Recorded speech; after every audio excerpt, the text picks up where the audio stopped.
Here is your short little civics lessons about the Supreme Court and you and why you should be interested.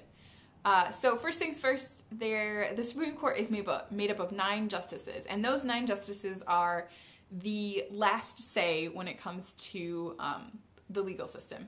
Basically, they make the decisions in these cases and decide what and how to interpret the Constitution and the laws that Congress passes. So they have final say. Cases come to them through a series of lower courts, so they may start all the way down at a very low district court like you'd see in Law and Order, where they decide whether or not somebody's guilty. And that's sort of the final say for that person. Well, unless they appeal. And to appeal a case, you basically have to have some sort of grounds to appeal.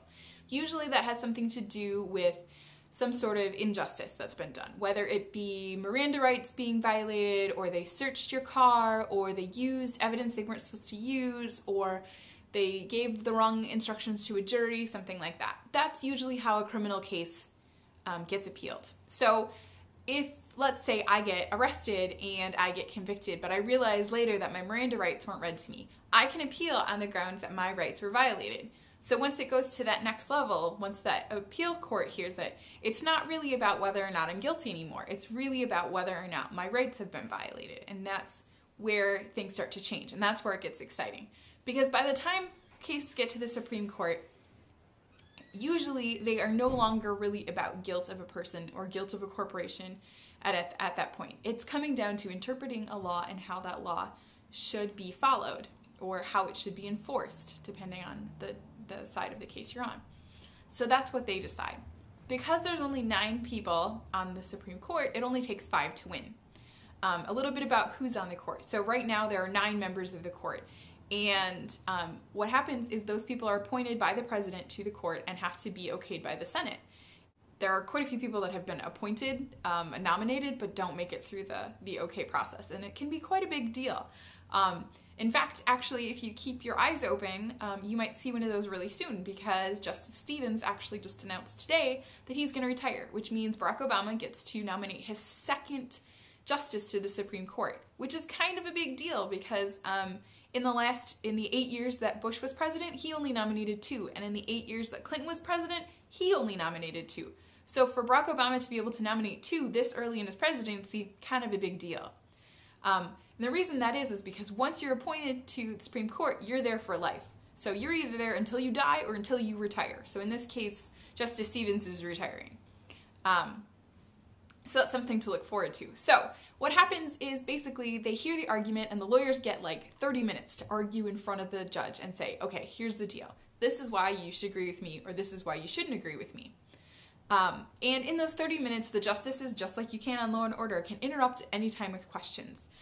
So knowing that ahead of time, they write up merit briefs, and that's what they're called, basically where they outline the arguments so that somebody has them in print before then, just in case they don't get through their whole argument. Okay, so that's what happens. They basically get to argue in front of the court, and instead of having a jury like you do in the lower courts, the 9 justices make up the decision. So 5-4 votes are pretty common, actually. And so what happens is those people on the side, let's say it's a 5-4 vote, those 5 people on the winning side of the argument, they get together and they write what's called an opinion, the opinion of the court. And the opinion is basically where the justices explain to the American people, more specifically most lawyers and people in the legal departments of things, what they decided and why they decided that.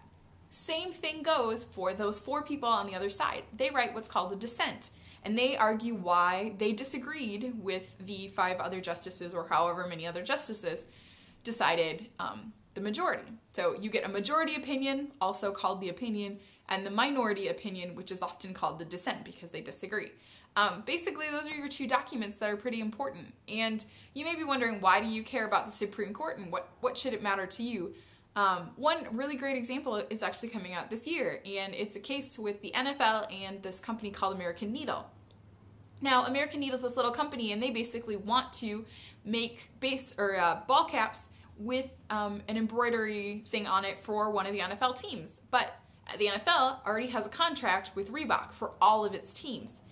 And this little company says, well, that's a problem because you're creating a monopoly. You're price fixing and setting a level and functioning as one company even though you're 32 separate companies. And so basically what the Supreme Court has to decide is whether or not that's true. Whether or not the NFL should be able to function as one company or if it should function as like 32 separate companies. And you may be saying, well, who cares how they function? Well, you should. If you're a sports fan and you want to buy a cap, right now your only choice really is a Reebok cap, and they can set the prices at some pretty interesting prices. So you may be able to buy them from Kmart, you may be able to buy them from wherever, but they all are originally from Reebok. Now, if this introduce some competition into the market, hopefully what that will do is lower prices for these companies. Be able to lower prices, and for the consumer, we're going to get something cheaper. So that's kind of a big deal for me, big deal for people who are fans, and it has a pretty big implication, not just for the NFL, but for other sports leagues like the Major League Baseball and for something like Major League Soccer or the NBA. These leagues basically function already as one company. If that happens for the NFL, it sets this precedent that would also be true for Major League Baseball. So it's kind of a big deal. We're still kind of waiting for that decision, so keep your eyes out for that. Hopefully that's helped give you a little bit of an idea what Supreme Court's all about. Thanks. Bye.